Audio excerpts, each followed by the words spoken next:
you believe that we started recording right in the middle of 2020 with all of the COVID and lockdowns going on around us, unable to meet up? So like many a young gentleman, we turned to the internet for our entertainment. Tried to find a place where we could meet up and talk about the good, the bad, and that time that Stu saw a pelican on the canal. In order to facilitate our dreams of answering all of the big questions in film, and after a few attempts at recording via other methods to various levels of success, we found Zencastr, a super easy web-based one-stop shop for recording. Log in and you're ready to record in a matter of seconds. It doesn't take a tech genius to get high quality audio or video. And on top of that, the one time we have had an issue, the fact that the multi-layered backups are stored locally means it's easily fixed all in browser. There are plenty of tools you need when you start podcasting, so let Zencastr take that headache away, as it offers a place to record, edit and distribute all from one website. Any lazy bones Jones can pick up and play and have studio quality audio or 4K video put out for the world to see when using Zencastr. Go to zencastr.com/pricing and use our code CAGEFIGHTING and you'll get 30% off your first month of any Zencastr paid plan. We want you to have the same easy experiences we do for all our podcasting and content needs. It's time to share your story. And now, hit the music.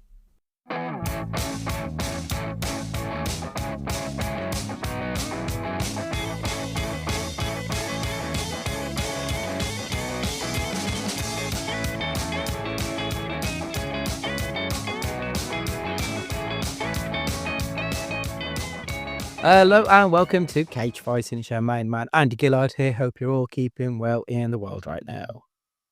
Hello, everyone. I was going to say I'm your father, but that would never work in this context. No. Second in command. It's still Star Wars summer, so we're joined with Ed once again to chat this time about the original series. Welcome back, Ed. Good to see you, mate. No, it's nice to see you both. Looking forward to it. Right, so the original films. Ed, I don't actually know how old you are. I'm assuming you're like of a similar age. I think we're all 1 year apart in school years. I'm 40. I turned 40 this year, so I think we're within about a year of each other. I think I think we are. So we probably all came to these films late 80s, early 90s. I'm guessing. I came to it in 1997 because I got them from a VHS from Woolworths when they were redone for 20 years with some either Christmas money or holiday money, something like that. I remember buying them. So I was probably quite late to them, considering that my parents knew about them and told me I'd love them when I watched them, but I didn't watch them until they came out. So I was, in year 7? So I just started high school at that point. So, like, obviously, it had this world of fandom had built by the time you'd come to, and by the time we had, really. So your parents had told you that you would be a fan before you were going. So you sort of went in kind of knowing exactly where you were going with it. Stu, what were your earliest memories of Star Wars? Ewoks. Always Ewoks. Because we never really had, we were never a VHS family in the sense of like owning just films. Obviously, we had our own video plus and late night taping, but not like TV. Yeah, the weather in Norwegian, etc. But we didn't have like mountains and mountains of video VHSs. So the films that I did watch was on Sky Movies / Cinema or wherever it was called back then. And Star Wars was one of them things that because it was always on, it was always on like ITV at Christmas or BBC at Christmas or whatever. So I just kind of knew it. I don't know why. And like I never watched it properly. I don't remember ever watching it properly until probably, you're probably talking 2000s because Dina, who's mentioned many times on here, he had so many of the Star Wars fact file, but there was he had him in his loft in the end. And there was a bulge in the ceiling because it was almost coming through. There was that many in. And so I remember it was watching the special editions. So late 90s, early 2000s on video, rented his house. So I had watched them, and it more like osmosis into my skin and knowing it through that way rather than sitting down and watching it properly like we did with like Mouse Hunt and things like that. Yeah, I think my earliest memories are like through the toys before the films. And like you said, that because they were such a part of pretty much everyday life, it felt like Star Wars felt like it was, everyone sort of knew about it, even though I don't particularly remember the first time I saw it. But I have a very vague recollection of being maybe 2, 3 years old, Christmas Day, opening up Christmas presents, and one of them was Bib Fortuna. And I don't know why, but I remember it. I just remember it being Star Wars and being excited by it, even though I probably hadn't even seen it at that point, which is kind of ridiculous. But it just feels like it's been a part of our youth and childhood. That it was just ingrained in how we were, even though we'd probably have been too young to even appreciate it until probably the episode 1 came out. I think we'd be old enough to have seen it and really remember it by that point as well. Yeah. So you say that you opened Bib probably wearing a bib? Yeah. I had Bib Fortuna, and I also had, when they're all getting into the fighter jets and they're wearing those red jumpsuits, and they've got like the guy with the big earphones on. I had one of those. I don't even remember which character that one was in particular, but I had that one as well. Was it Ewan McGregor's uncle? So he's Gold Leader, isn't he? Oh, is it? I did not know that. Yeah. The one of the guys that's in all 3 films. It's Ewan McGregor's uncle.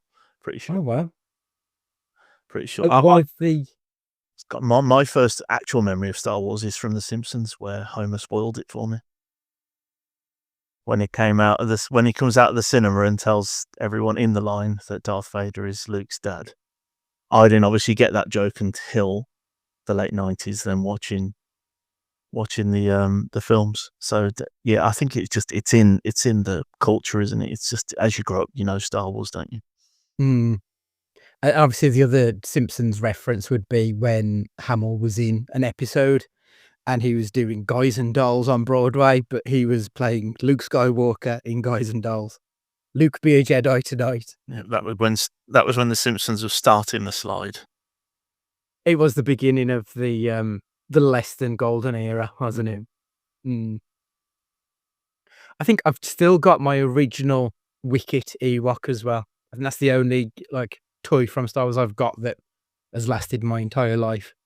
I've got the other Ewoks now, but I've bought them at a Comic-Con that I've been to. But the Wicket is the original one. It's faded to fuck now, but it's still got pride of place next to my TV because it's it feels important, even though it's just a toy. I mean, you look at the state of the one that was on Adam Savage's Tested channel about a month ago. And that thing's 40 years old, one of the original Ewok puppets that someone has just had in storage.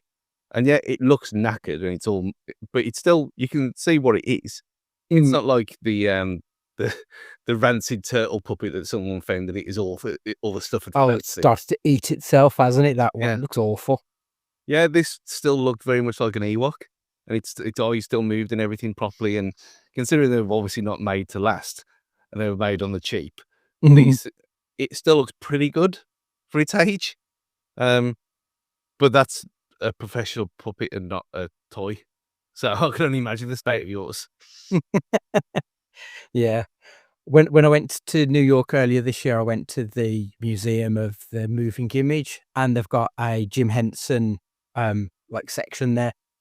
They didn't have any Star Warsy stuff, but they did have some stuff from Labyrinth, and they had obviously all the Muppets. They had most of the Muppets except for Fozzie Bear, which kind of upset me a little bit. I think I'd have lost my shit if Fozzie was there. But they had Miss Piggy from Muppets Take Manhattan wearing the wedding dress and everything, and it was in pristine condition. Get to not Certainly fan. I just stood there in awe ages. I know, is he? That's exactly what that is. It's not a no. There was another thing as well. They had some of the props from The Exorcist, and they had Regan as she was like when she turned into the demonic possession part of it with the dressing gowns. And it was fucking terrifying to look at because even though it's from a film that's it's over 50 years old now, is it? The Exorcist? Is it 74. I was going to say, was it 73, 74? So that would It's older than Star Wars, isn't it? So yeah. And again, like the quality of it is absolutely impeccable. So it's kind of amazing when you look at that Turtles figure that was found, and like you say, it's moth eaten and growing shit out of it. It's a world away from it. Absolutely incredible. Right, I've got 9 questions again, same as last week. Let's have a general discussion about the world of Star Wars, specifically episodes 4, 5, and 6. Last week, we spoke about Anakin's arc to the dark side, and we came to the conclusion that it was mishandled. In comparison, how do you feel his arc from the dark back to the light was handled here? Stu. Kind of disappointed that it even happened. Like, why couldn't it just be evil? Like, I know, again, having a muddled memory to all this, and 99 being the one where that is the outlier there because we obviously clearly knew what it was because we all went and we all bought the toys and everything for that one. So you probably are talking mid-90s when I saw it properly. But even then, it hadn't been spoiled for me. I didn't remember knowing the whole thing about Luke and whatever. So him just being this guy in this weird black suit for no apparent reason, again, that we knew of at the time, it's just been mysterious and just been this killing force. Great. And then he takes his hat off and, oh yeah, he's just a bloke. Burnt bloke. And it was a bit of an anticlimax for me. I kind of remember thinking, yeah, okay. It's a bit late now. Like you've done all this stuff, but now you're on your deathbed and you getting rid of all your sins and whatever. Confession time. Yeah, I just it always kind of rankled me. I think, yeah, just leave him. Just let him be evil, let him die. But maybe that's just me. I wonder if like it was the retrofitting of Palpatine, like giving him that more of a role in this series that made Darth Vader's redemption probably a bit better, because Palpatine being the one who is pure evil, I think it means that Vader's redemption arc kind of works for me, at least works better for me than his heel turn in the prequel trilogy. Ed, what do you think? Yeah, I think I disagree with Stu because I think the whole point of it is, and it is fleshed out in the prequels, but the prophecy for someone is to bring balance to the Force, and the whole point at the end is that's what Darth Vader does by throwing the Emperor down that garbage chute. So that is kind of the point. And if he stayed evil, then there was no real point for any of the original trilogy, because the whole point is he's desperate to find Luke. Then he finds out about Leia, because I mean he always rocks up, doesn't he, trying to find him, because it's a dad trying to find son. That's the whole point of the movie, isn't it? So no, I think it's compared to how much we panned the prequels, these I think really do. You get enough drip fed through all the films from, at some point he used to be a good guy and then he turned, and it's handled really badly, as we've talked about. But I think the ending, it's what it needed to be, because also at the time in 83, I think that's when the last film was, there was no real thought of it being prequelized, and it needed an ending, didn't it? I think if he'd have carried on being evil, it would have carried on with Star Wars 7, 8, 9 or whatever we'd have gone on to, wouldn't we? We wouldn't have had an ending. But with the dark side being finally defeated, you had a nice natural ending with the, everyone getting medals and Chewbacca screaming. Yeah, I think it works for me a lot better than it did the other way around, personally, because like you say, we do have that pretty much definitive ending you've got the Palpatine Emperor getting done in. He's taken off the board until he somehow returns. And then, even though he's turned face, he also dies as well. So he pays for his sins as well. So Anakin is also vanished as is Darth Vader in both sense of the word. So I think it is, the story is balanced out pretty well, to be honest. Maybe a little bit rushed, because obviously he's fighting Luke 1 minute, and then the next minute he's yeeting the cunt off the top of the garbage suit, as you say. Like, maybe it's like a touch rushed at that point, because he doesn't feel like he's going to turn, and then all of a sudden he's a good dark guy. But we could have had less Ewoks and more story, couldn't we? Yeah. Yeah, I mean, like, the balance is slightly off, but I do think it is, like, it's straight ahead compared to what it was, 13 years later.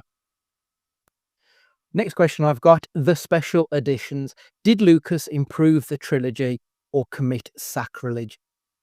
Obviously replacing characters with CGI, the Han Greedo shootout, and of course Hayden's Force Ghost are the points that I've pretty much got on my list that I think are the big issues with these things. Ed, should a director just say, right, that's what you've got and go with it? Or do you think that they have the right to keep going back in and constantly tinkering with a movie? I don't think he can help himself, can he? I think that's the thing with this, is that this is his real one shining light, and he was desperate to continue to move things on, because let's not forget the original trilogy. We were, people were seeing things that, had never been seen before. And when we came to it sort of 20 years later, we were still quite impressed by it.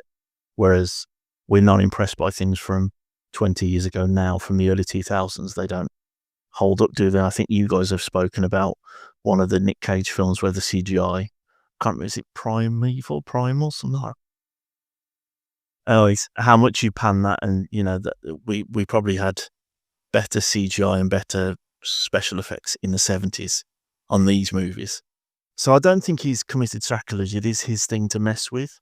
The one I really have an issue with is the shootout with Han and Greedo. I just think that the changes he made to that fundamentally change that scene and what we know of the character by it not being Han shooting first and they shoot at the same time, and in some versions Greedo shoots first. Now the whole point is Han, the lovable rogue, had a debt to pay and didn't pay it, so he shot the bloke. That's also why we like him, isn't it? So that fundamentally changed what we know of that character, because he's on his own character development, isn't he? That's what he does in the first film. And in the second film, he's out in the snow cutting up animals to put Luke in and all that kind of stuff. And we see him gain some morals, don't we? So that's the whole point. He's a lovable rogue he's not a lovable rogue at the start. He's just a rogue. And by the end of it, he's lovable. That's the whole point. So that's the one I have a major issue with. And I think just to touch on the Force Ghost. The Force Ghost, he's just desperate for some kind of redemption for how awful that character was in the prequels, isn't he? He's forced him into there, and it doesn't work. Because also, let's not forget, Luke would never have known what his dad looked like. You never see him go through photo albums of him and Obi-Wan on Tatooine, doing a selfie. So he's not going to know what he looks like. So it could have been anyone, couldn't it? I kind of feel like putting Hayden Christensen in there does make a little bit more sense than just having some rando that we don't even know, because at least we now have that connection to the character. It's not the most egregious of the issues that Lucas has presented. The changing from actual live action characters to CG, I think, look terrible. Like Jabba the Hutt looks awful, and I kind of hate when Han treads on Jabba when he's walking around him. Like, it looks shit. The bit in the bar with the music, the Max Grebo band changing, all of that, it looks so out of place, and it really does take you out of it, I feel. I think it looks ugly. And as you said, like, at this point in time, the CG is kind of PS2-y looking. So the further away you get from it, the more egregious it looks. I'm 100% in agreement with you on the Han Greedo thing. It fundamentally changes Han Solo. Like, that's terrible. It genuinely is awful because he is. We need to see that he is ruthless. He will do what he needs to survive, and at the end, he's doing what the world needs to, or the universe rather, needs to survive. Like, he changes who he is. So by doing that, his arc is much lessened. It's less of an arc and more of a straight line. Stu, where do you stand on it? Because I haven't seen it for so long. My problem with messing with stuff like this is it's fine because you've still always got the original, but you don't have the original. You can't find it anywhere. There's no version you can't of it. watch them. Yeah, it's a nightmare. So making something that was beloved, not available anymore, to be replaced by something else is a bit awful, really. But what I will say, the 97 special edition is very different for the Blu-ray special edition that came out when they were all finished. And some of the stuff, I mean, obviously stepping it on his tail, because that was kind of effectively rotoscoped over the top of it. They just move him up and over. Yeah. So it's always going to look bad because other than CG in the whole character, which they probably could do now, you're not really going to fix that part. But some of the other stuff, like the background animals and things and filler and stuff like that, I ain't got a problem with that. I thought it actually added to it because it was obviously of its time. Like you said, the hand thing, pointless. Always been pointless. No need to ever do it. I do wonder when the Force Ghost Hayden Christensen was actually added. I'm guessing afterwards for the DVD.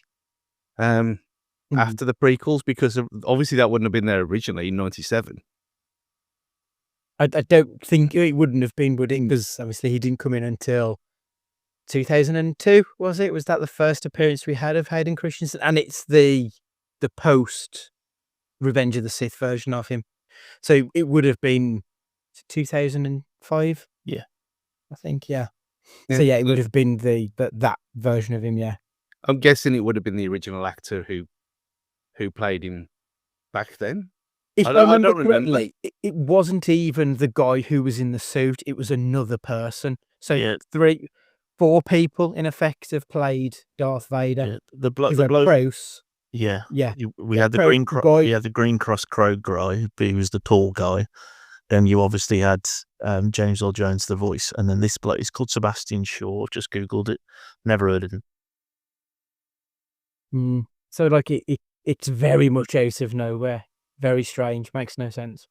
Yeah, so that having someone who played that character is actually better than having a random. But yeah, you are clutching it through. And he kind of, I get it, because you are saying, yeah, he's not the version, the dead version of himself is not the one who just died. It's the one who he sees himself as now.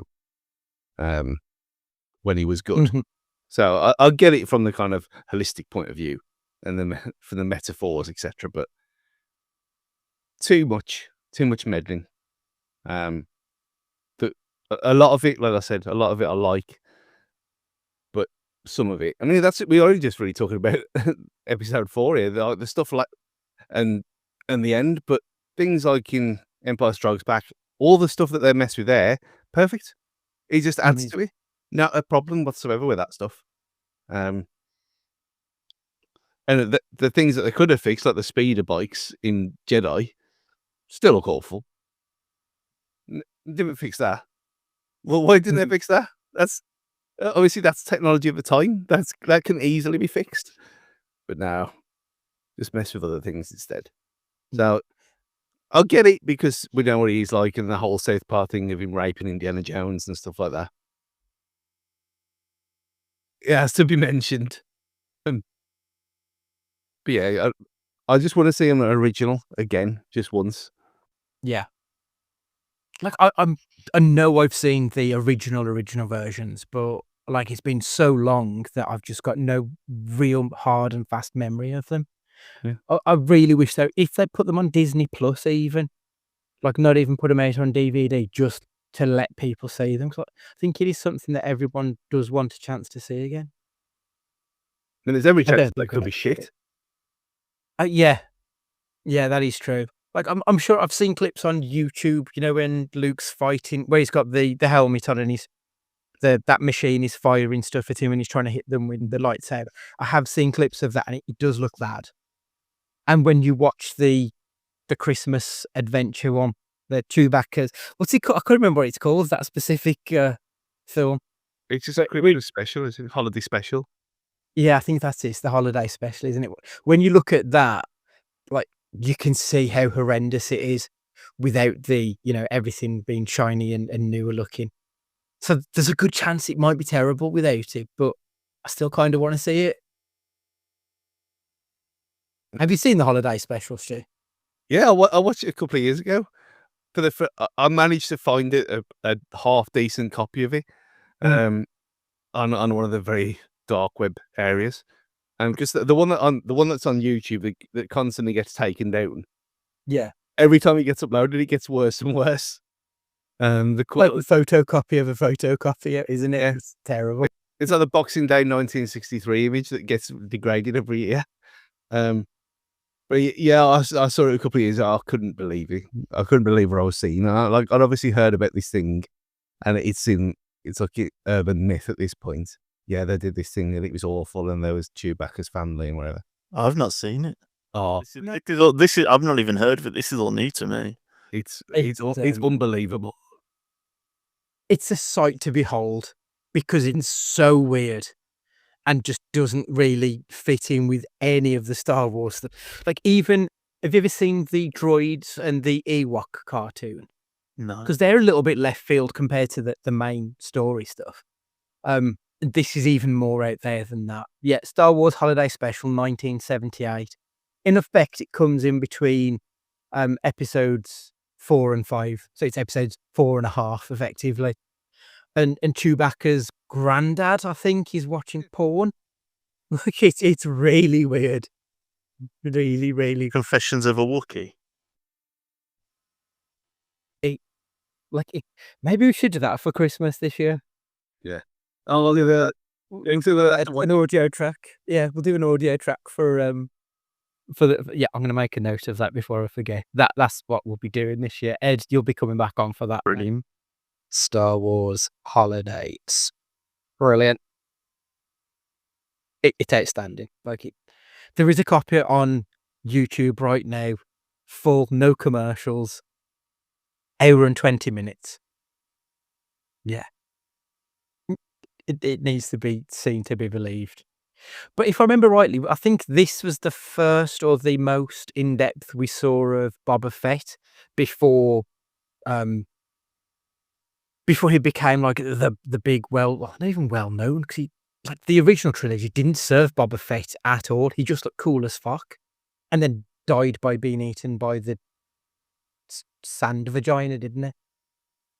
It's With teeth. Yeah, it's the last thing you need in it. Should have put a question on here about Boba Fett, really, because let's talk about Boba Fett for a sec. Ed, is he the coolest?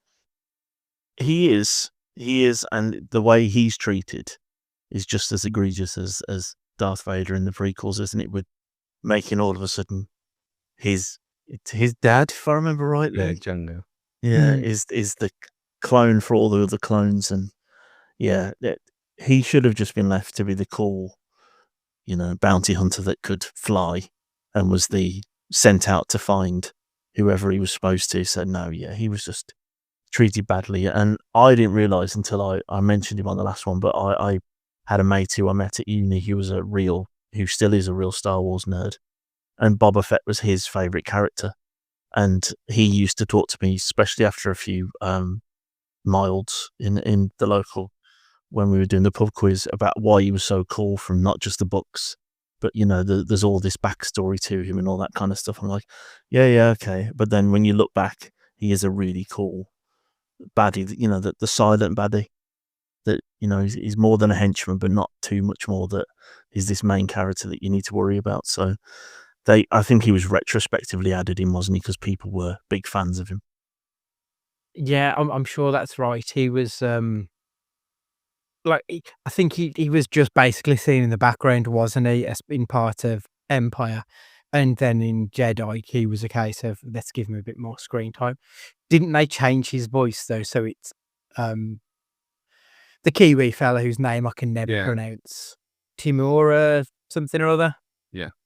Yeah. And for again, it's another case of Lucas tinkering again, isn't it?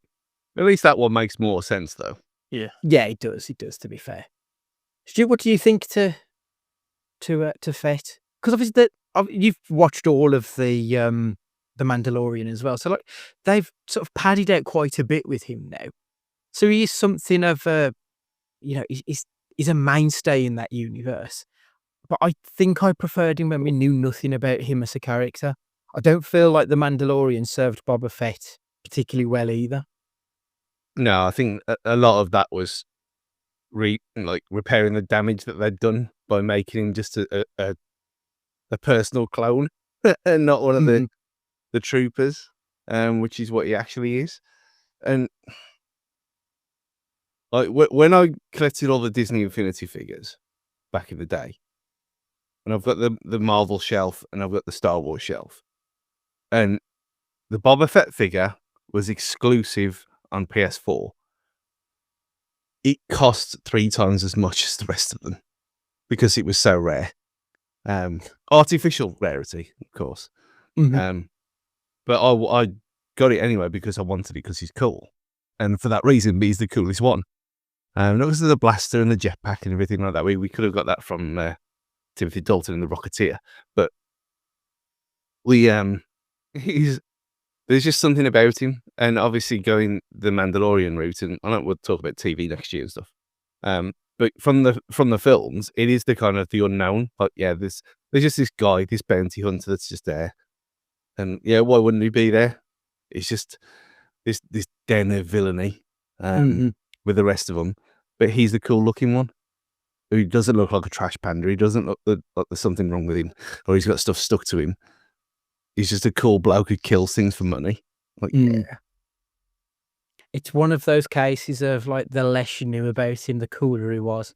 Because you could imagine your own adventures, especially when you got the toy of Boba Fett. You can send him on the bounty hunting adventures. So the more they've said about him, like the less interesting they've made him a little bit, I think, which is unfortunate. Third question, Han Solo versus Luke Skywalker. Who is the real hero of the original trilogy? Stu? It's obviously Han Solo. Luke's a bit of a lettuce. He's a bit of a. He's too nice. He's too much of a goody two shoes and all that kind of thing. And he's doing things for his aunt and his uncle, and he's all very nice. But Han Solo's the rebel. He's the one. He's the one. Again, a bit like the Boba Fett things. You want the anti-hero. The anti-heroes are better than heroes, at all times. So it has to be Han Solo. Ed, are you going to provide us with a counter argument, or is it 2 for 2? Well, I think I agree with Stu, but he just said that Han Solo's the anti-hero, which means Luke is the hero, isn't he? That's the whole point. But yeah, he is a wet lettuce. It doesn't help that also he's acted off the park every time they're together, because Mark Hamill and Harrison Ford are, the one's Premier League and the other one's scraping League 2, probably, in terms of their acting chops. So that probably doesn't help either. And Han gets all the cool lines. And one of the coolest lines in history is in the second film, I'm sure we'll talk about. So Han is definitely the best character, the more interesting character. But, Luke's the one who shoots down the Death Star. Luke's the one who finally turns Darth Vader. So he's definitely the hero. But he's probably, out of the main crew, he's probably fourth out of the 4 in terms of who's the coolest. I think Chewie and Leia are probably cooler than Luke. But maybe it's the blue milk.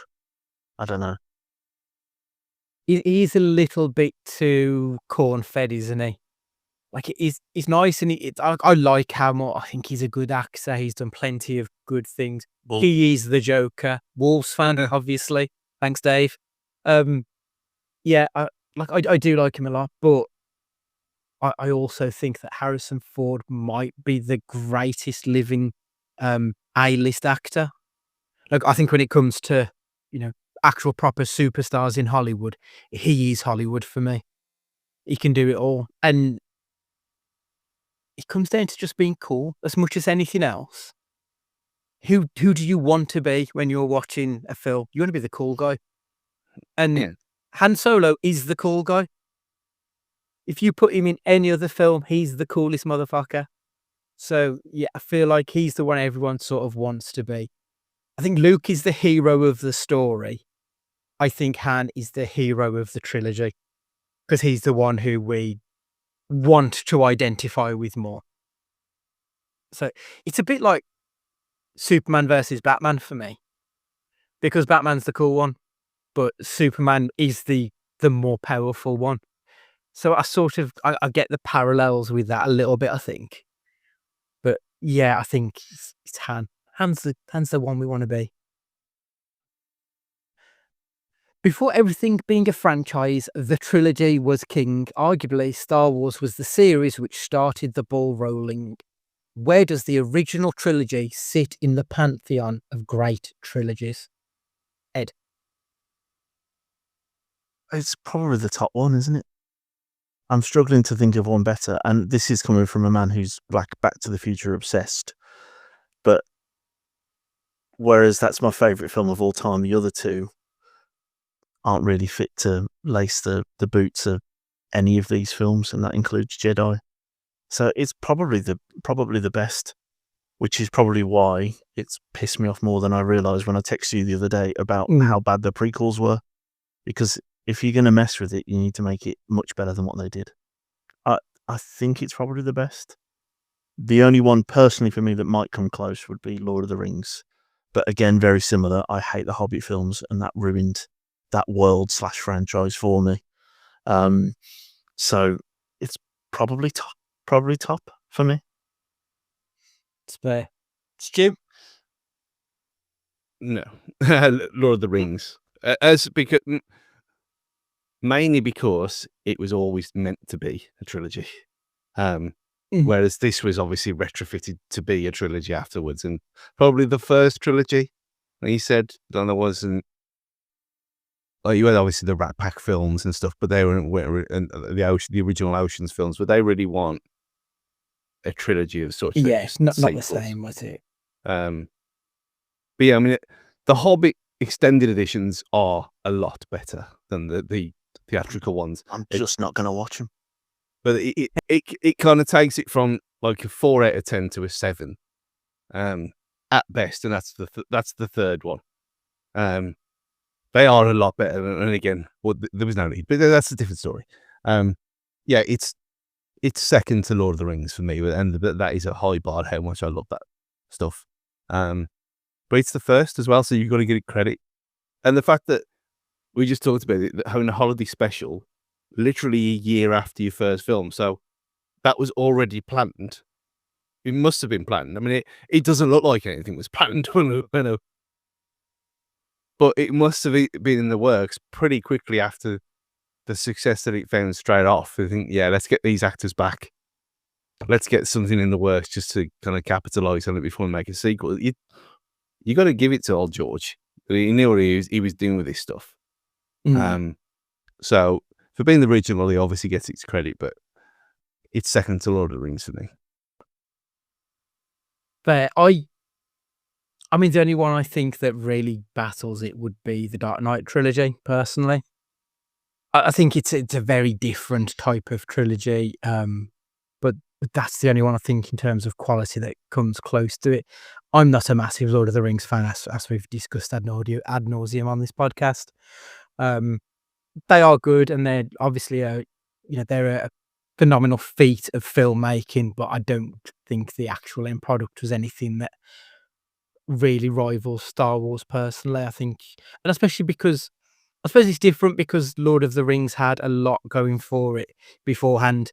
Like, there was a lot of nerds who loved those books before they were made into films, whereas Star Wars didn't have that. Star Wars created that type of fandom, which I think is what makes it so unique. And as much as the fandom fucking nut jobs. They are like quite an incredible bunch as well. And you are creating chaos comparing fantasy and sci-fi as well. Yeah, I mean that's the difficulty, isn't it? It's that they're all films, but they're all different flavors of film, aren't they? With it, it's like you couldn't really like trying to throw in the Godfather trilogy. Like it'd be very difficult because like the first two Godfathers are probably better than any other film that's ever been made. But can you really compare that to other trilogies? I don't think you can really, especially because the third one's terrible. No, Oh no, because it's 4 now. Silly me. It's 4 now. I would probably still put it as a trilogy, much like you talked about the original trilogy, even though it's part of a 9-film world. I would still say you've got the trilogy of Matrix films and then the 4th film. A bit like yeah, like there's a definitive trilogy in Die Hard and Indiana Jones as well. Indy's probably the closest to Star Wars, even though it's set in a very different setting. I mean, obviously George Lucas having a hand in both films does really, I think it shines through in both of them. But yeah, Temple of Doom lets that down. So I mean, it's still good, but it's like it's 3 stars when the other 2 are 5-star plus. Like, I get that. There's people out there who that's their favorite.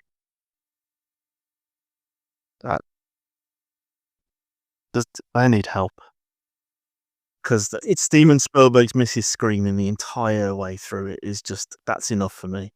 Let alone the rest of the story and the monkey brains and the questionable use of data from the Goonies and things like that. It's just not very good. Although it's got probably the best opening. The opening scene of Temple of Doom is brilliant with the crystal on the floor. That's a fantastic opening. Like there are elements of that film which I think are good, but it's just the story's not quite as strong, I don't think, with it. And again, it's Harrison Ford, isn't it? So it's always going to be exponentially better. I mean, the film star. The real answer is going to be June when the third one comes out. No. I mean, don't get me wrong, I enjoyed the second June. It was decent. But, I mean, it doesn't come close to any of the ones we've mentioned. That first one is still shit. I'm sorry, but it's not. I've not seen either. The book's right here next to me, and I've never read the book either. So it's heavy going. If you think, Star Wars is like McDonald's, then June is like a gourmet steak with fucking Salt Bae. It's so deep and pretentious, but you have to be in a proper right mood to watch that stuff because it's just that noise all the way through it, and God, yeah, it's headache inducing, or at least it was headache inducing in the cinema because it's all encompassing. Just it's quite oppressive. The first one is, at least. The second one, like you notice how much Star Wars stole from June. I think like there's quite a lot of crossover between the two. And in fairness, you could probably dive into June 2 without having watched June 1. And I don't think that would be a bad thing. I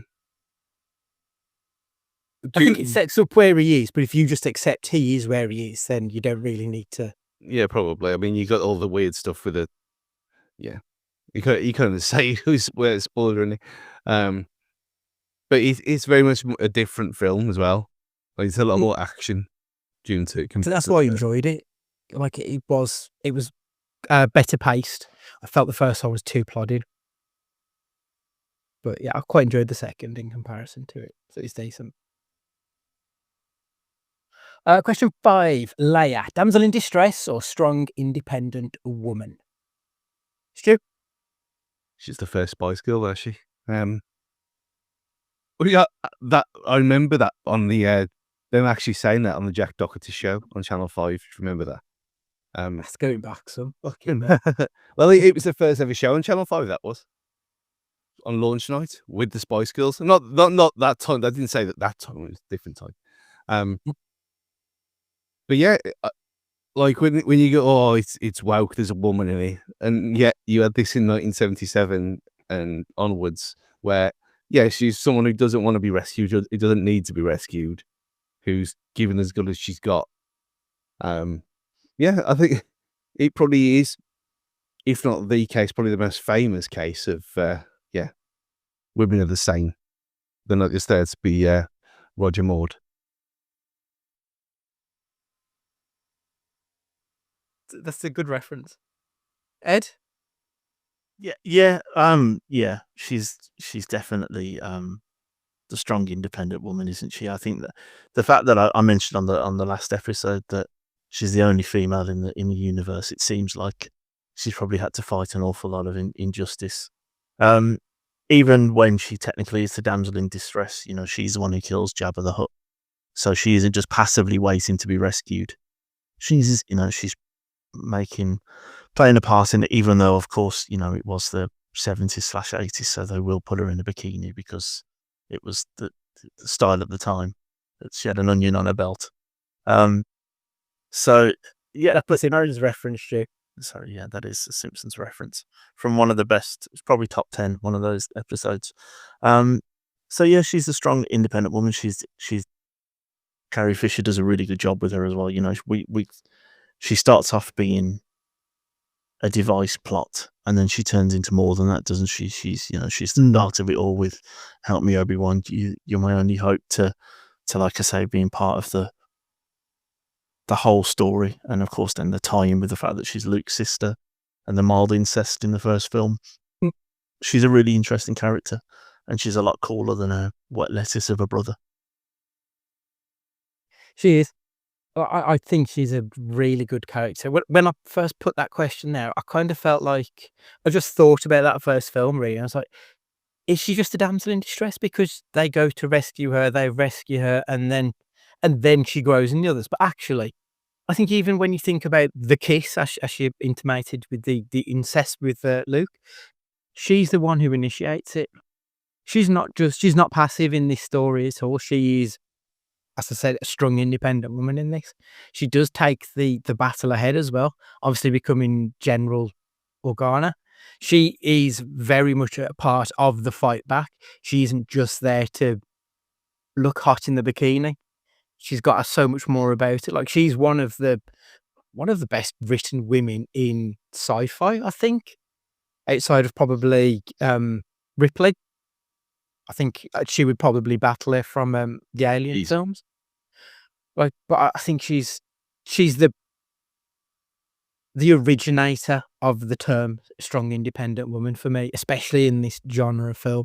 I think a lot of the characters that come after, they would look to someone like Carrie Fisher and the way she presented herself as Princess Leia.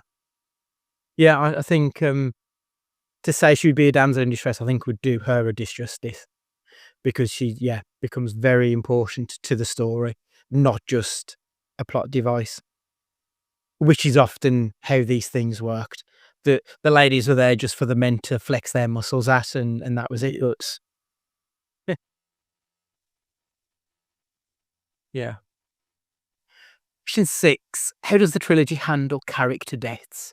Do they have the necessary emotional weight? I'm thinking of Beru and Owen, Obi-Wan, Yoda, and Anakin Vader. Ed? I think with Obi-Wan, I remember being, with the originals that we're talking about, underwhelmed by that at the time. But like we discussed in the last episode, his character arc, when you actually understand, the only one that probably had some backbone to it, some structure, is the fact that he's then given up all of his life to look after Luke from afar. It does mean a lot more now. So without the prequels, it probably wouldn't. It is more underwhelming. But with the prequels, and that it's all led to this point, where he's managed to get Luke to at least understand the Force and know it, and do all the training and things that he goes on to do. It has weight now, but with the original series, no, it's just an old bloke giving up the ghost, wasn't it, and becoming a ghost. Beru and Owen, I remember that affected me as a kid, because like you go back and everything's on fire, and you've got like burned corpses, And you're like, shit, that's quite serious for a PG. And Disney didn't do that back then. Bambi's mom died off screen.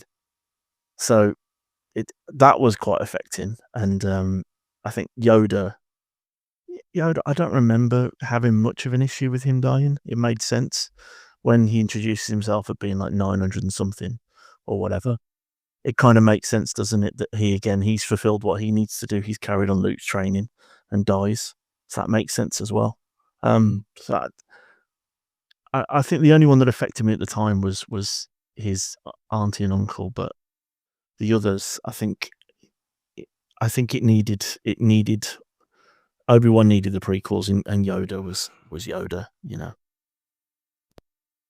Stu? Yeah, much the same. Like Obi-Wan, I really didn't care. Like what? I mean, I obviously didn't know it like straight away. Like, why is this old bloke gone through the floor? Like, he's been struck down, but then there's nothing left of him, and where's he gotten and all this stuff. Yeah, I think it is. You are talking about Luke's lost straight away twice. Being the one really with any weight to it, because Yoda was too old anyway. It doesn't really matter. And again, he wasn't really the character that he is now with a modern lens, looking back from what they did to him beforehand. Like, he didn't necessarily just talking backwards. That was added later. Yeah. Really, if you watch it again, you think, well, yeah, he's just an old thing, just making no real sense because he's old. Now the fact that he talked backwards. Yeah, I think it sums it up that it is a kid's film. That there's not really that much weight to it, really. Yeah. But again, maybe we are looking at this through modern eyes.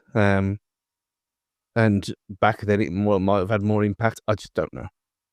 I guess one thing that I'm just thinking about now is that these are main characters that are dying. Yeah. That's pretty unusual. John McClane doesn't die in Die Hard. Indiana Jones doesn't die in Indiana Jones, does he? And neither do any of the people that are around them. It's henchmen. It's it's stormtroopers that die.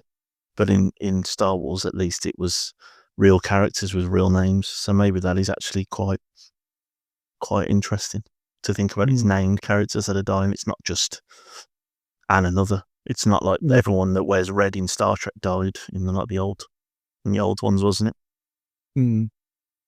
I kind of feel like they were not rushed, but they felt like they died, and then we were on to the next part of the story a little bit. Like they weren't giving it enough room to breathe, I think, in some cases.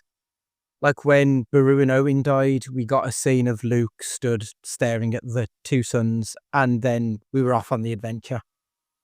And they all sort of seemed to serve a purpose to the story. They gave him motivation to do something rather than presenting an obstacle to him that he needed to overcome. It was to die to get out of his way, effectively. I think this might be the case of it being these were kids' films, and that's why their deaths didn't have the emotional heft that I think if they were done now, they probably would. Or at least for, an older audience, maybe. All of these films would be about 45 minutes longer as well, wouldn't they? Yeah. That's the thing. These were they had to move on. They were fast paced because that was the genre. We're doing sci-fi action. It's 90 minutes. It's 90 minutes or less. People don't have the appetite for 2.5 hour films. It's a good point. You are right. If this was released now, this would be 2.5, 3 hours long minimum. Yeah. I think it probably works better having that sort of faster pace, but I also do think I would have been quite happy to have that little bit of extra time, either with the characters or post their death, so we can see how it affects Luke. I suppose the only one that we saw more of would have been the Obi-Wan death, because that does play the repercussions of how Luke then handles it and obviously moves on to Yoda, etc. I don't know. I think it could have been better, but I think it was a sign of the times. Star Wars was released in 1977. If this series was coming out in 2027, knowing that Luke and Leia were played by relative unknowns, who is playing Han Solo? Stu? I mean, there's only one man for me. Our boy Glenn Powell. Yeah. I do like Glenn Powell, but I'm not seeing the vision with that one. I thought you were going to say The Rock, sir. Well, Sean Dyche hasn't had enough film material yet. It's only a matter of time. But no, I mean, we said that you can see him being an actual Hollywood A-lister very soon.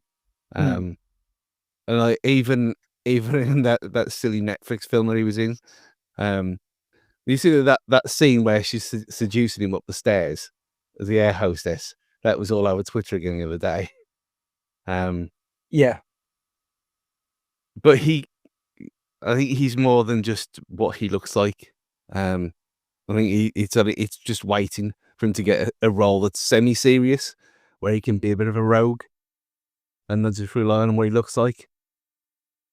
Maybe I'm a visionary here, but I think it'd be brilliant. I don't know. I don't know. Ed? See, I think I went really basic with this. I was thinking Ryan Gosling. Because this is Okay.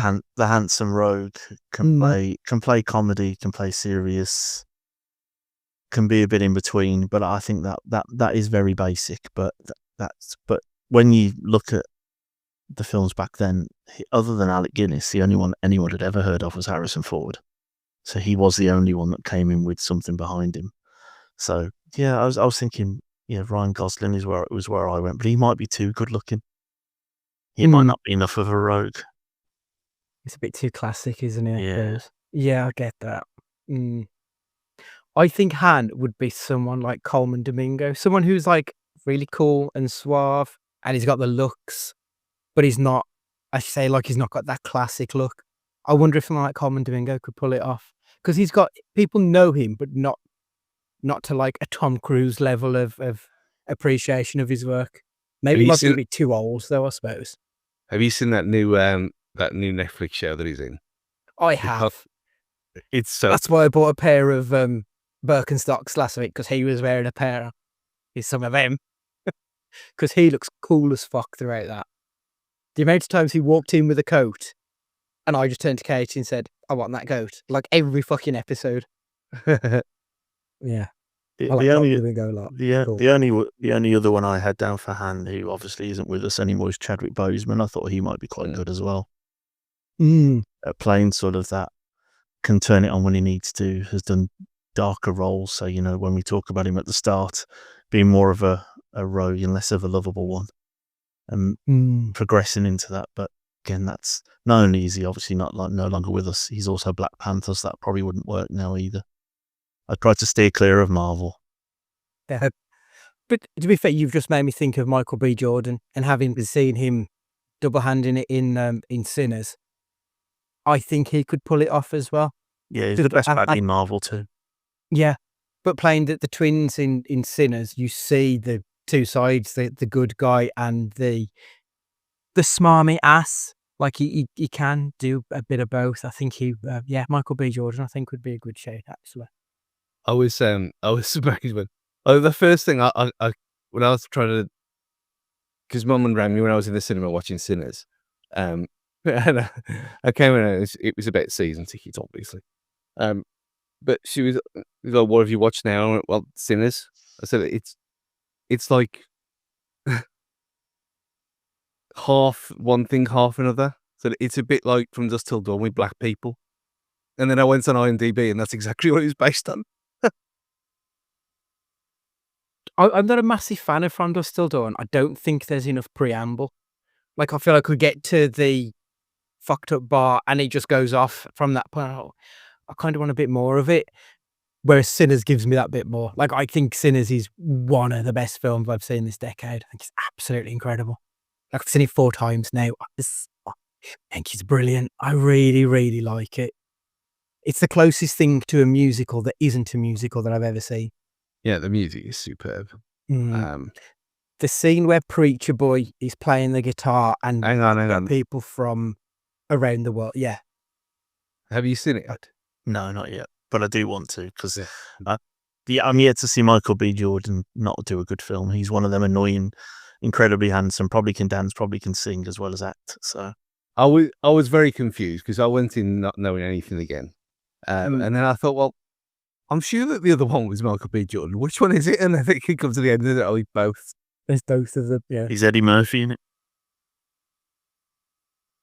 No, it's outstanding. I really like it. It's the kind of film that makes me think that Coogler might be the next Nolan. Like, I think he might have it in him that a studio is just going to give him a blank check to make whatever films he wants. Just fuck off the Marvel stuff now. Just do proper original stuff at this point. Outstanding movie. This on Coleman Domingo. I just had a look at this. Have you listened to Batman Unburied, where he's playing Bruce Wayne? No, I don't think I have. Spotify audio series, But I've listened to them. They're great. 26 episodes. And the Riddler's really good as well. And the X-Men ones are really good on there as well. Not the fan-owned X-Men ones. There's some X-Men based on the actual comics. Right. Novels. They're really, really good.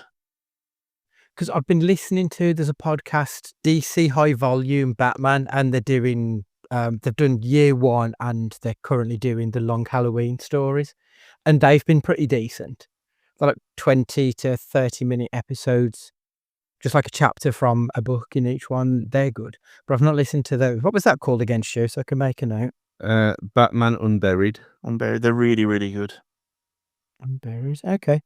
And So- if you're, they're based on the graphic novels, I believe. So they're really good in-depth stories. Right. So he's I've never also listened. Sorry, Stu, carry on. he's also playing Norman Osborn in Your Friendly Neighborhood Spider-Man, which is a proper animated series for us, Peter Parker on his way to becoming Spider-Man in the MCU. So it's a proper prequel thing. Well, Oh, if he's going to be in the MCU, that they may have pulled me back in. That's terrible. well, you got the madness who you just on about. There's another one now, the 4 seasons, which I haven't seen yet. I saw the trailer for it the other day.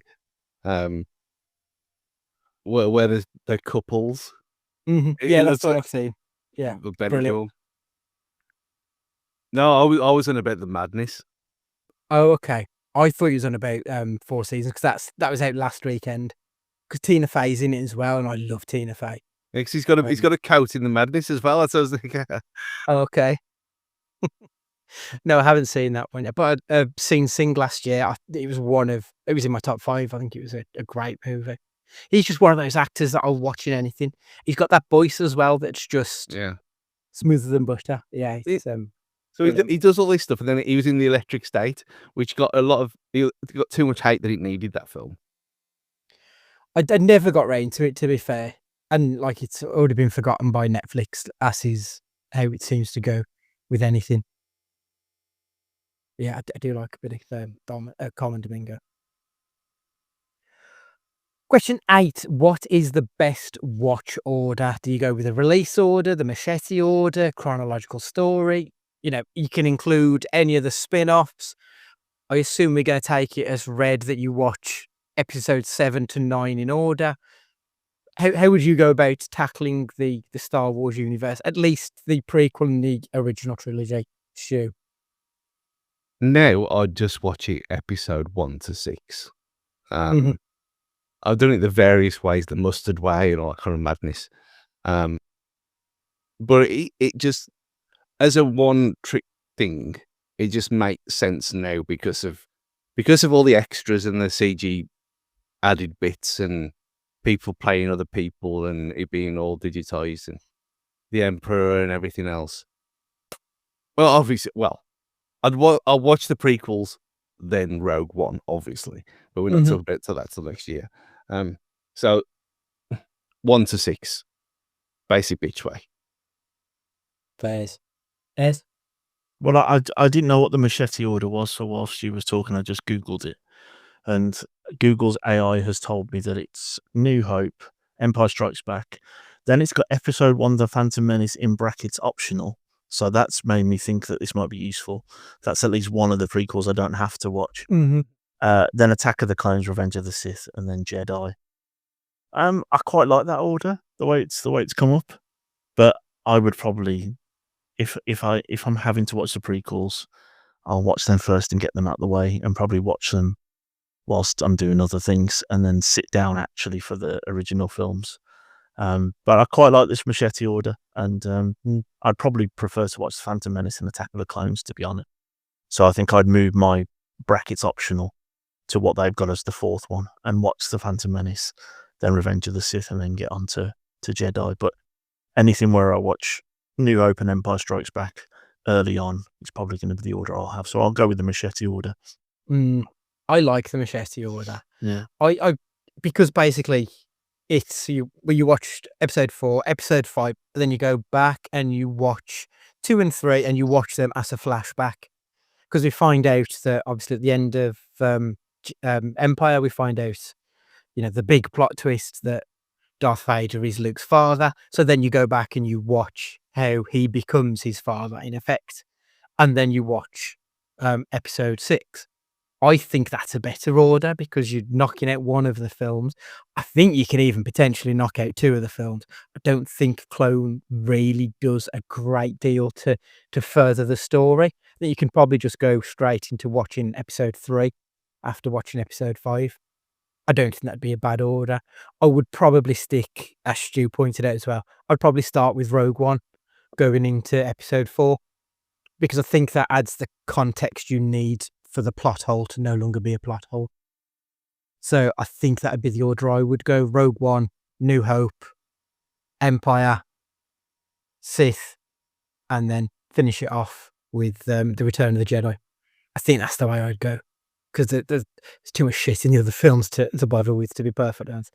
And like Solo adds nothing to the grand scheme of things either, so I don't think I'd bother with that. Right then. Rank all 6. We did the first 3 last week. So what's the 1 to 6 ranking, Ed? So start 6 is Attack of the Clones. 5 is the first one. I've forgotten the name of it now. We've just looked at Phantom Menace. Then Revenge of the Sith, Jedi, New Hope, Empire. That's me. Stu? Not too far off. Obviously, Attack of the Clones. Phantom Menace. Probably for argument's sake, for this time, episode 3. And then, New Hope. Empire's obviously first. New Hope, then Jedi, then Empire.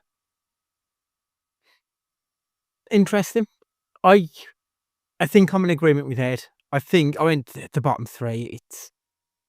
It's those 3 films and a massive chasm up until we get to which I think Jedi is the weaker of the 3. I do think it sags a little bit in the maybe the third quarter of the film. It does go on a little bit longer than it needs to at that point.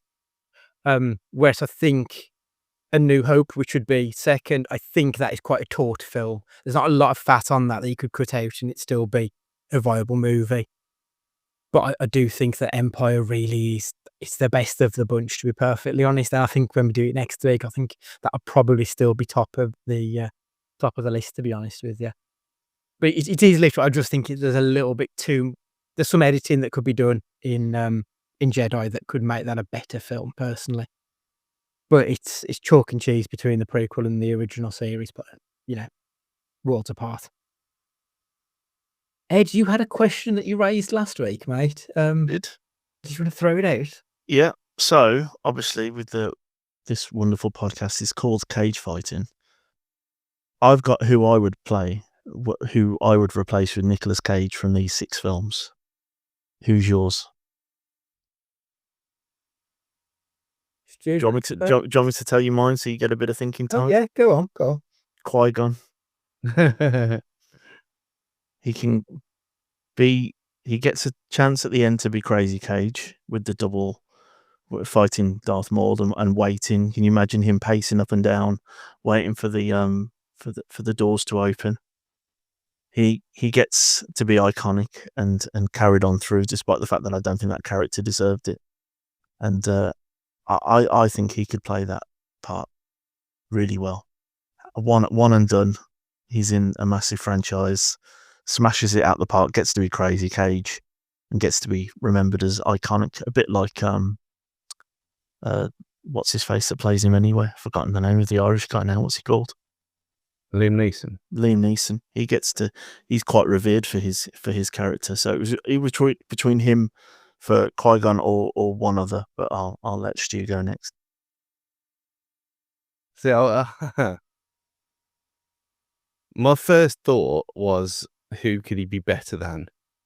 And obviously a lot of the first three jumps out.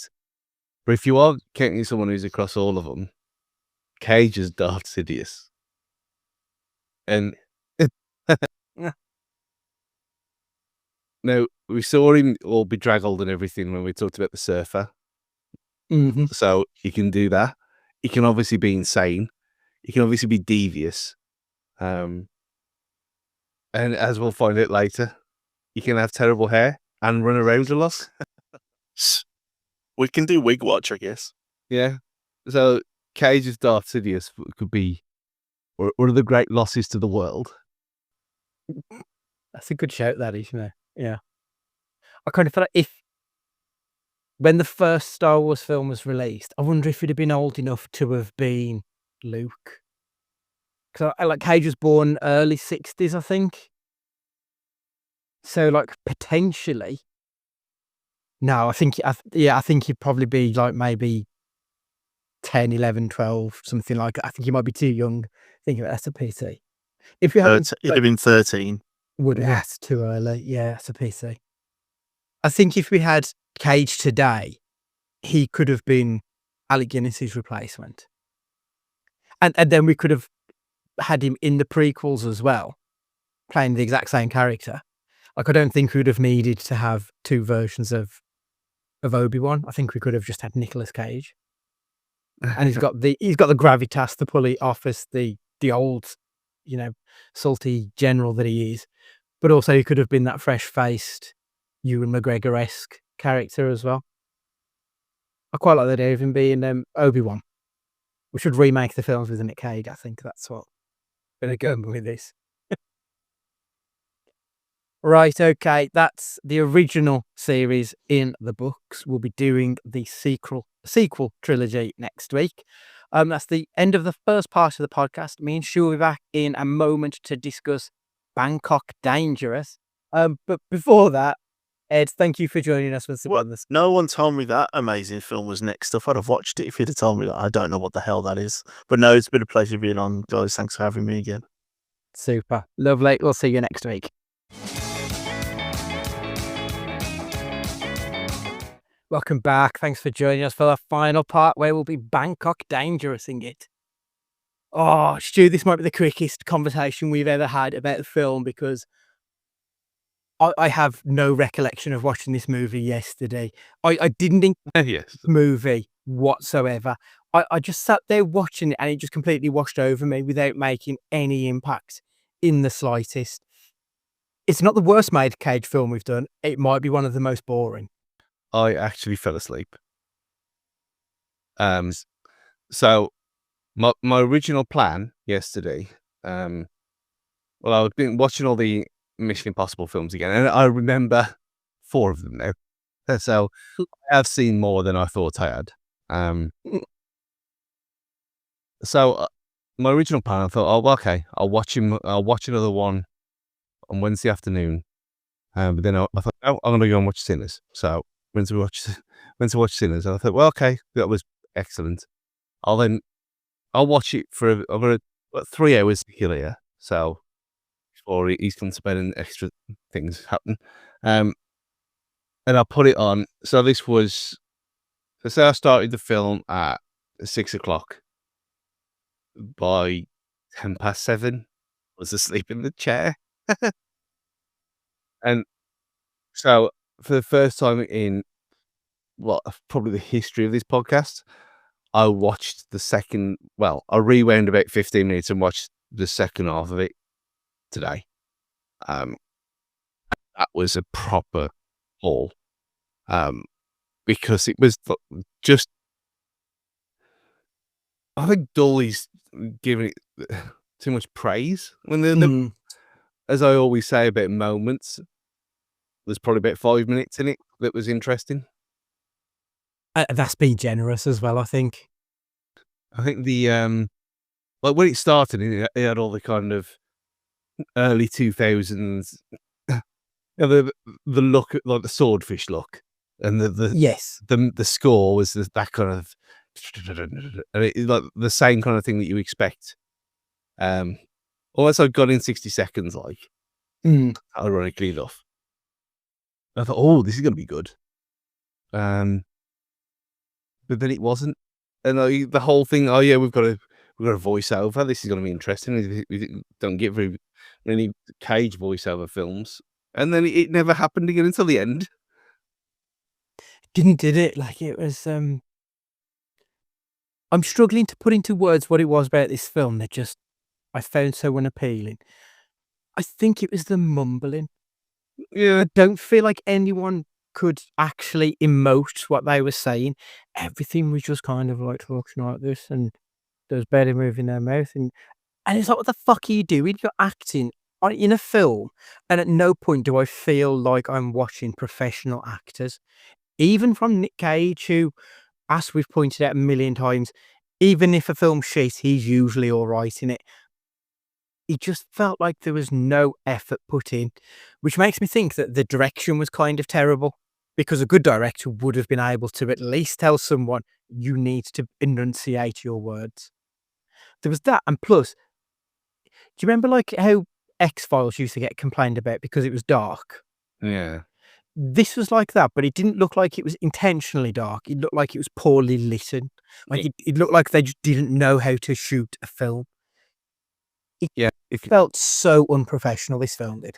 Because I watched it on my tablet as well, which is obviously a very big mistake, because I then had to watch it completely in the dark because I could just see myself on the screen. Because that's spot on. That is. I mean, the bits of colour that you do get is like the boat chase, which I thought was actually quite good. And the hand, I completely What about the hand? completely out of nowhere. I just not Yeah, that did engaged feel quite odd. with the rest of the film at all. And like the whole point of it, the whole setup is like, yeah, I'm a hitman. This is what my job is. I've got no emotion, and then he goes against everything he's just said in the start of the film. Falls for someone who's got the most emotion, who can't even speak, and then you kind of left because there's no. I even put subtitles on. I thought, well, okay, this is just one of these things, and it just subtitled the English bit. I was like, well, what is fucking useless is that? Yeah. But I thought, well, at least if it's in English subtitles, I'll be a millennial. It'll be okay. I'll just ignore it. But it didn't show the Thai stuff. It just didn't show it. So no idea what they were even on about. You didn't need to know. You kind of got the gist of it all. Which I guess is the good part about it, to spoil the end. But it was just a bit nah. It's like, it was a bit of, I don't know if you could have put a bit of green grass shaky cam in there to make it a bit more fun. But there's so many other films that are just, yeah, this is for the Bangkok Tourist Board and nothing else, this film. Does feel like it. Interestingly, it's a remake of a film called Bangkok Dangerous, 2000 film. It's got Saturn Production Company, which obviously is Nick Cage's production company. So I'm guessing he must have been fundamental in bringing this film to the screen. But I mean, obviously, I've not seen the original. I wonder if the original's like a masterpiece and it was just poorly translated. But looking at the director, so that it was directed by Danny Pang, a lot of his other films have got terrible reviews on IMDb. His most recent film, which I'm not going to try and pronounce, is a 3.9, 2.6 before that. Death Stranding? Okay, didn't know he did that. Like a lot of his films, we're looking at 2s, 3s, 4s, 5s for the reviews. A lot of terrible shit.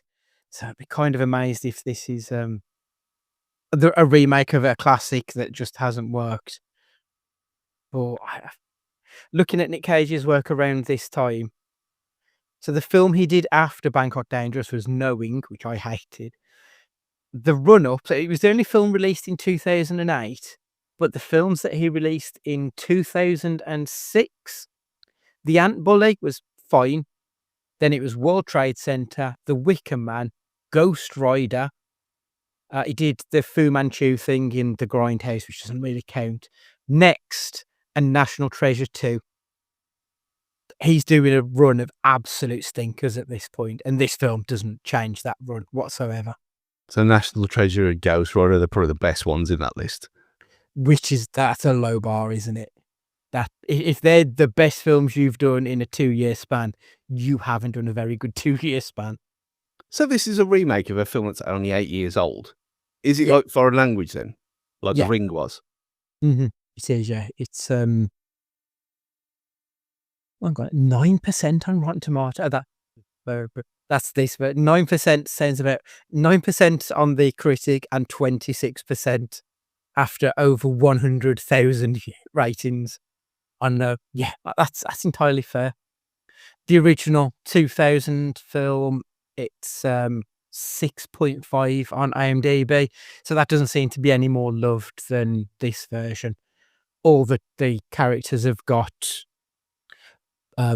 Thai sounding names. I'm not going to try and pronounce any of them because it would be offensive, I think. Just horrendous. So it doesn't seem like it's this story of a deaf mute hitman and his partner who were based in Bangkok. So it looks like there's a slight change to it. I'm not going to watch the original. Like, this doesn't make me think, there's something here that might be good in the original. It's terrible. It's almost like he's done one of his things again because like his current wife's Asian, isn't she? So he's obviously, he's done about Asian cinema in the past and all this kind of thing. So he's like, this will be a good idea. And he just isn't at all. Yeah, no, not in the slightest. And like where he goes from like being really mean to him, to his little friend. Mhm. And then he's like my apprentice. And it's like, what? I think like we've generally been able to find positives in most of the films we've watched, but I've got nothing for this show. I was really, really bored. It felt like it went on forever as well, and I didn't fall asleep. No, it could be, well, it's definitely in the bottom 5. Just from boredom factor, because even things like Next, which I obviously hate with a passion. But it's a better made film than this, though. Yeah, for 4/5 of that film, it was great. It just pissed me off that much. But yeah, this is way worse than that. And it's way worse than some of the terrible nonsense he did for just money. To have this as a remake is what seems like a passion project with his own money, and it still be like this. It doesn't bode well, really. And the fact that you can rent it on Amazon Prime for £3.49. But the fact that you couldn't even get it on other services. It was difficult to find, yeah. A film that's not very old, that's, again, no one but completionists have heard of. It's never a good sign anyway. And then when it comes out this bad, it's like, yeah. Yeah, I mean, like last month we watched some shit, didn't we? I mean, 211, Between Worlds, Rage. None of them were good films, to be perfectly honest. But I feel like they were watchable, where there was nothing about this film that made me want to look at the TV screen, which is that's just not good enough, is it? Like it's really bland, even compared to something like Left Behind, which is like that's a terribly made film and badly acted, and everything about it's wrong. But at least that had the so bad it's good camp factor to it. This doesn't have anything appealing on either side of that coin. No. Mm. No. Like you couldn't even recommend it as say, watch this film if you've got a bad movie night, could you? Because there's nothing funny about it. There's nothing about it. It's like, look at the clip, I guess. Look at the clip of the boat chase, Bangkok Dangerous boat chase. That's the best part about it. Yeah. Some of the car stuff is okay, I guess. But it just seems to be one big advert more than anything else. The fact that he's watching him running around with completely clean shaven with long hair, he just, like you said, he looks like he's got AIDS. And he looks ill in this. yeah, he just looks weird. Like, you know what we said before, that he's obviously had his hair done because you can see where he's the peak is in this point. He's almost, if it wasn't for the longness of his hair, he'd be proper Steve McDonald, didn't he? But he looks so young in the face as well, and we know he's not. Like, something's off with the whole thing. He looks gaunt, like he looks like he's not been eating properly, and he's got lesions. He looks like he could be Tom Hanks in Philadelphia. He looks ill. It's not And he's good. what, 44 in this film? 43, 44? Yeah, he'd be around that age, I think. Yeah. No, not a good look for him at all. So it's a definite no from me. Stu, did you enjoy this film? No. It was the first one in the 4 years of doing this that took me 2 watches. No, it stunk. Cage, good or bad? I thought he was terrible. Even of some of the phoning it in bullshit that we've seen, this was below even that, I think. It's one of his worst performances. Even the bits where he's in the drugstore pharmacy thing, and where he's looking at the deaf woman. He's like he's never seen a woman before. Like the way he's leeching out her, especially when he goes back the second time. Yeah. It's all very weird. And not weird in like an artistic, off the wall kind of way. It's weird in a you high kind of a way. Yeah. No. If you enjoyed Bangkok Dangerous, you may also like. I'm really struggling to think of anything, to be honest. It's even remotely. Maybe The Killer, is it Michael Fassbender film that was out a couple of years back? Yeah, The Killer, 2003 film that was on Netflix with Michael Fassbender, where he plays a hitman who then they come after him because yes. I really enjoyed that. I think that would be a much better hitman film than this. I'd say watch that anyway. I think I really enjoyed that actually. Have you got anything at all that you could? We can talk about Hitman. Just go and watch Glenn Powell again, as mentioned earlier. Yeah. What I was thinking about halfway through, especially with the music, is a similar kind of time and all. Collateral. Okay. Yeah. I think that would probably be a year or two before. If you want something in Bangkok, The Beach, Leo DiCaprio by Alex Garland. I've seen that film for years. I remember quite enjoying it way back when. I don't know if it holds up. I don't remember anything about that film. And I remember watching it because, remember when the place next to Walkabout was called The Beach upstairs? Yes, I do. And the whole Take Me to the Beach song. All Saints. All Saints, yeah. Yeah, I had that album. Great album. Hang on. All the shit I get for all the years, you got All Saints albums. All Saints were good. All Saints were a good band. They made some decent pop music. So was the Spice Girls. Like, they're acceptable. The Venga Boys, Stu. and it's no defending that shit. And Debs can fuck off as well. I was going to say Aqua, but they are still one of the same. Yeah, the beach. I obviously have seen it because that was the whole point of that time that everyone watched it and then made the joke, let's get to the beach. I'm going to have to add that to the list. I need to watch it again it's going to be another one where I have seen it and I've just completely deleted it from my mind. I went on, I think, what might have been my first ever date to see the beach. I'd have been like 16-ish, so Yeah. college age. 15. Pulled a girl in Millennium, for anyone who knows Dudley well. Yeah, went on a date to watch the beach. Strange times. Did you shoot yourself in Dudley? I didn't shoot myself. I've more than likely shot myself in Dudley because I did live there for like 30 years. Well, probably shot myself at some point there, but not that particular time. I told you this was going to be the quickest one. This usually goes on like 25 minutes at least, and I've got nothing else to say about this film. Don't watch it. It was shit. Yeah. Just be glad that we had to watch it. If this had been in the old format of going through the whole thing, this would have been very painful. Yeah, I would have struggled, I think. There's no way I could have done 2 watching of this shit. It'd been horrendous.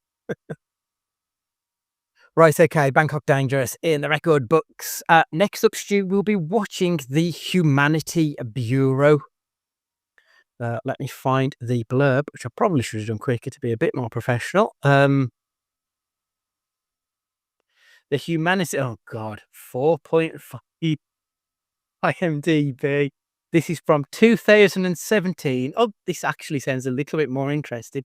A dystopian thriller set in the year 2030 that sees the world in a permanent state of economic recession and facing serious environmental problems as a result of Trump's trade tariffs, of global warming. It does feel oddly prescient, and it's only 5 years away. That's kind of worrying. Right, we've got Nick Cage is in this. Sarah Lind, Hugh Diller. I don't know any of these people. I genuinely don't know anyone apart from Nick Cage in this film. None of those names ring a bell. Directed by Rob W. King. And I don't know any of his film. I don't have much hope for this one, Stu. That's what we'll be watching next anyway. I was just looking, there's a few people. Kurt Maxwell, I've seen him before. He was, the one person I recognised was he was in Electra. Oh, it actually won an award, the 2018 winner for Best Virtual Reality Film. What? At the Cinequest San Jose Film Festival. Yeah. So we'll be watching the award-winning The Humanity Bureau next week. Oh God. It screams of TV movie. It looks Which, like in fairness, will be better than this. I'm almost certain of it. It's available to rent on Amazon for 99p. There we go. I wonder if it's going to be on YouTube for free then, if it's that low down. But yeah, anyway, join us next week. Make sure you've got us on your podcatcher, and a 5-star review would be phenomenal. It's at Cage Fighting Pod on any of the socials, and cagefightingpod@gmail.com if you've got an email you want to send us. For this week, Stu, would you like to say goodbye? Just be glad that we do this so you don't have to. Goodbye. It was torturous this week. It really was, that film. Absolutely horrific. It's the lowest point, I think, of our film journey with Nick Cage. Or at least this last month has been. We had the SNL episode. The SNL episode was the saviour of the last month, I think. But yeah, it's goodbye from me too. And remember, be excellent to each other.